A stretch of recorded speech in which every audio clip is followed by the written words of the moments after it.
Good morning students. I am here once again and welcome to my online class. Today we will talk about our next poem number 4th, and the name of the poem is An Elegy on the Death of a Mad Dog. अब algae का मतलब यहाँ पे हो गया कि एक शोक संदेश। शोक संदेश का मतलब जब कोई मर जाता है तो उसके लिए जो भी आप बोलते हो या फिर किसी को भी पर्सन को आप बताते हो या उसके रिगार्डिंग जो कुछ भी किया जाता है वो होता है शोक गीत या शोक संदेश। ठीक है। On the death of a mad dog मतलब एक पागल कुत्ता जब मर जाता है तो उस कुत्ते के मरने के उपरांत या फिर उसके बाद में एक शोक गीत या फिर एक शोक संदेश दिया जाता है सबको, उसे कहा गया है यहाँ पे इस कविता के जरिए। अब ये कविता जो है वो लिखी किसने है? वो लिखी है ओलिवर गोल्डस्मिथ ने, जो कि एक बहुत ही प्रसिद्ध कवित्री है जिन्होंने बहुत ही व्यंग रूप से, ये बहुत ही हास्य के तौर पर इस कविता को हमारे सामने पेश किया है और इसमें ये बताया है कि आज का दौर जो है उसमें लोग कैसे कैसे दूसरों के बारे में सोचते हैं और जब सोचते हैं और वैसा नहीं होता है या फिर उसका जस्ट बिल्कुल विपरीत होता है तो कैसे उसे व्यंग के रूप में बखान या फिर उसे स्पष्ट किया जाता है। तो शुरू करते हैं हम हमारी नई पोएम के साथ में, बने रहिए मेरे साथ। स्टार्ट करते हैं। First is good people all of every sort. Good peoples मतलब भले लोग, ऑल ऑफ एवरी शॉर्ट का मतलब है हर प्रकार के, भली प्रकार के, या जितने भी यहाँ पे लोग हैं चाहे वो धार्मिक हो या अधार्मिक हो या फिर कैसे भी झगड़ालू हो या फिर शांत स्वभाव के हो, जैसे भी यहाँ पे जितने भी लोग हैं उन लोगों को यहाँ पे बताया गया है। तो good people of all every short, सभी प्रकार के, भली प्रकार के जितने भी यहाँ पे लोग हैं, give year unto my song, कृपया करके मेरे इस गीत को ध्यानपूर्वक सुने, ये कवि के द्वारा कहा गया है। And if you find it wondrous, short का मतलब कमी और वंडरस का मतलब होता है आश्चर्यजनक। तो कवि कहता है कि जितने भी लोग यहाँ पे मेरे समक्ष बैठे हैं, मेरे समक्ष उपस्थित हैं, चाहे वो कैसे भी लोग हों, भली प्रकार के या फिर भांति भांति के जो लोग हैं, वो जितने भी लोग यहाँ पे बैठे हैं, कृपया करके मेरे इस सॉन्ग को जो कि इस पागल कुत्ते की मौत पे लिखा हुआ है, मृत्यु पर लिखा हुआ है, उसे ध्यानपूर्वक सुने। और अगर किसी को भी इसमें आश्चर्यजनकता की कमी लगती है, शॉर्ट लगती है, तो भी it can not hold you long, तो ये ज़्यादा देर तक नहीं चलेगी, मतलब ये बहुत ही कम समय में ख़त्म हो जाएगी, बट फिर भी आपको आश्चर्यजनकता की कमी होने के बावजूद भी आपको इसे ध्यान से सुनना है। उसके बाद में नेक्स्ट पैरा है इन स्लिंगटन, ये एक कस्बे का नाम है, स्लिंगटन। तो ये एक कस्बे का नाम है, तो इसमें बताया गया है इन स्लिंगटन देयर वाज अ मैन, एक स्लिंगटन नाम का कस्बा जिसमें एक आदमी रहता था, of whom the world might say, और उसके लिए इस संसार में जितने भी लोग हैं, मतलब जो उसको जानते थे, ऐसा नहीं कि आप और मैं, जो भी उस पर्सन को या फिर जो भी उस व्यक्ति को जानते थे वो ये कह सकता था that still a godly race he run, कि आज के दौर में भी जो कि यहाँ पे नास्तिक लोग ज़्यादा मिलते हैं वहाँ पर भी वो आदमी धर्मनिष्ठ से बिल्कुल परायण था, मतलब हर वक्त भगवान की प्रार्थना करता था और उसकी ये जो प्रार्थना थी वो वास्तविकता में प्रार्थना नहीं थी, वो सिर्फ उसका दिखावा था। मतलब उसकी जो धर्मनिष्ठा थी वो सिर्फ और सिर्फ प्रार्थना के समय तक ही रहती थी, उसके बाद में वो अपनी जिंदगी को मजे से ऐश करता था। ठीक है।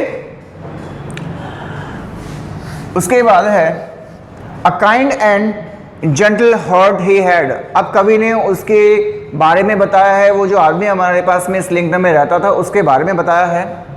A kind and gentle heart he had, वो बहुत ही दयालु था और बहुत ही भावुक पर्सन था, मतलब सभी के लिए वो दया का भाव रखता था। टू कंफर्ट फ्रेंड एंड फोज, फोज का मतलब शत्रु, फ्रेंड का मतलब आप जानते ही हो, दोस्त। तो वो ऐसा आदमी था जो अपने दोस्तों को और शत्रुओं को एक नज़र से देखता था, मतलब किसी में भी वो भेदभाव नहीं करता था, ऐसा दयालु पर्सन था। The naked every day he clad when he put on his clothes.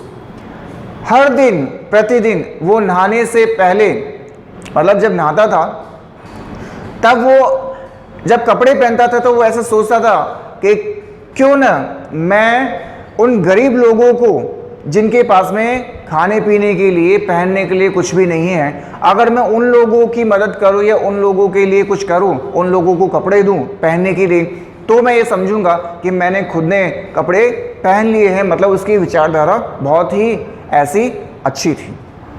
तो यहाँ पे कवि ने बताया है आपको कि बहुत ही दयालुता भाव रखते हुए वो व्यक्ति ऐसा सोचता था कि अगर मैं गरीबों के लिए कुछ करता हूँ, इसका मतलब मुझे ही पुण्य मिलेगा। And in that town a dog was found, और उसी कस्बे में, किस में, इस्लिंगटन में एक कुत्ता भी रहता था। As many dogs there be, हालांकि वहां पे और भी प्रकार के बहुत सारे कुत्ते थे, भली भाली प्रकार के कुत्ते थे, जैसे कि हमारे वाले कस्बे में भी पाए जाते हैं अलग अलग प्रकार के।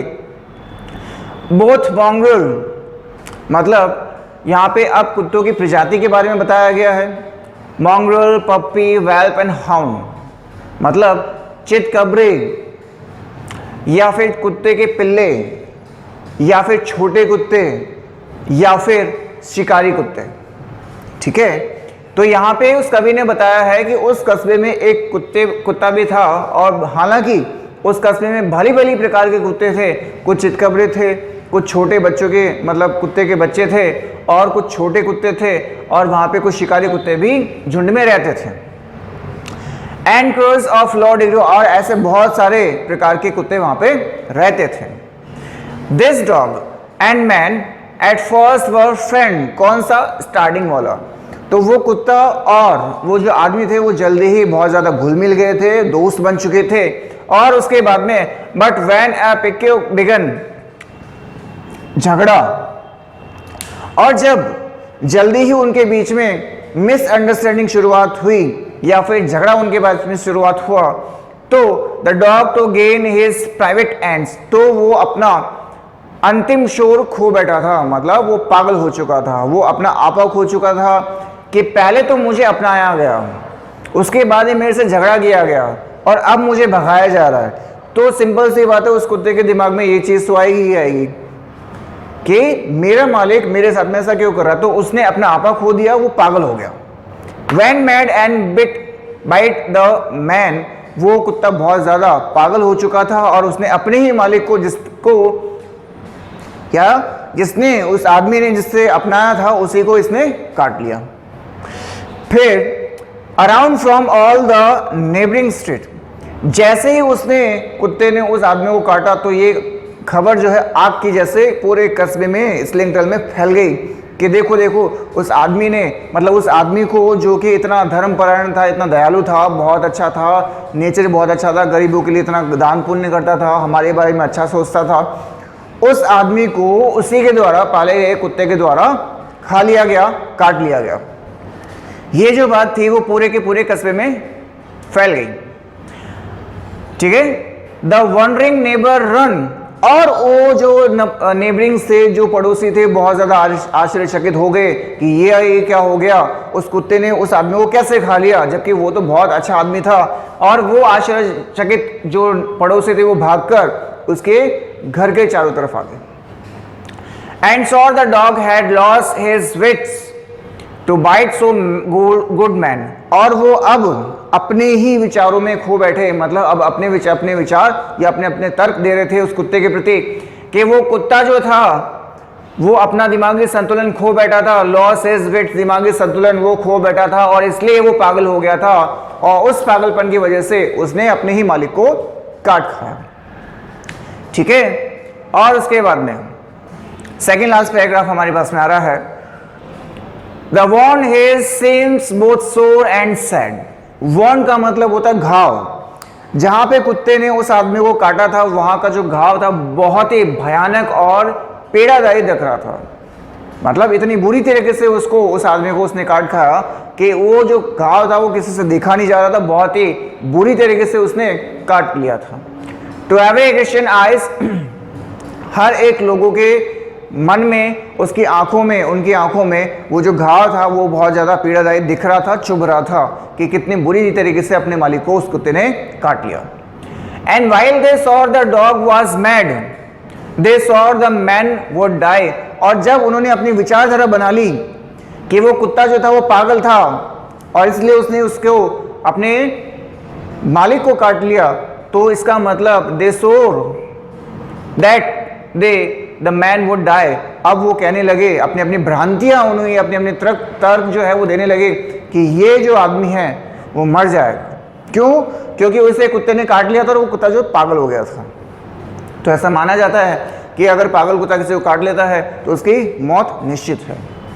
But soon a wonder came to light, लेकिन उन्हीं लोगों के तर्क वितर्क के बीच में एक आश्चर्यजनकता की लहर दौड़ पड़ी। क्या दौड़ पड़ी? That sound the rogues they light, the man recovered of the bite, the dog is it was that died. कि लोगों का ये मानना था, लोगों का ये तर्क था कि वो जो कुत्ता जो पागल हो चुका था और उसने अपने मालिक को काट खाया था, वो मालिक जल्दी ही मर जाएगा और कुत्ता तो बच जाएगा। लेकिन हुआ क्या? जस्ट उसके विपरीत हुआ कि वो जो आदमी था वो तो रिकवर कर गया, मतलब वो तो सही हो गया, लेकिन वो जो कुत्ता जो पागल हो चुका था वो मारा गया। क्यों? क्योंकि ये जो है आज के लोगों के, ये आज की मानसिकता का दौर है और इसमें जो चीज़ कही जाती है उसके विपरीत आपको बहुत सारा कुछ देखने को मिलता है। लोगों की ये मानसिकता हो चुकी थी और इसी के जस्ट विपरीत यहाँ पे परिस्थिति बताई गई है ओलिवर गोल्डस्मिथ के द्वारा, और इसी परिस्थिति को उन्होंने हास्य के रूप में यहाँ पे व्यक्त किया है कि लोग जो कहते हैं, लोगों का जो तर्क है, जो लोग अपनी मानसिकता बना लेते हैं, उनके विपरीत जब काम होता है तो उसे बहुत ही हास्य के रूप में और व्यंग्य के रूप में देखा जाता है। तो ये थी हमारी आज की कविता, जो कि पोएट नंबर 4 थी, एक पागल कुत्ते की मौत पर शोक गीत, जो कि एक हास्य के रूप में यहाँ पे बताया गया है। तो मैं आशा करता हूँ आपको ये चैप्टर बहुत अच्छे से समझ में आया होगा और आपको इनके क्वेश्चंस और इसकी जो पोएट की जो समरी है वो एक बार रीड आउट कर लेनी है, और मुझे पूरा विश्वास है कि आपको ये समझ में आ जाएगा। ठीक है, नेक्स्ट हम मिलेंगे हमारे नेक्स्ट चैप्टर के साथ में। तब तक के लिए थैंक यू।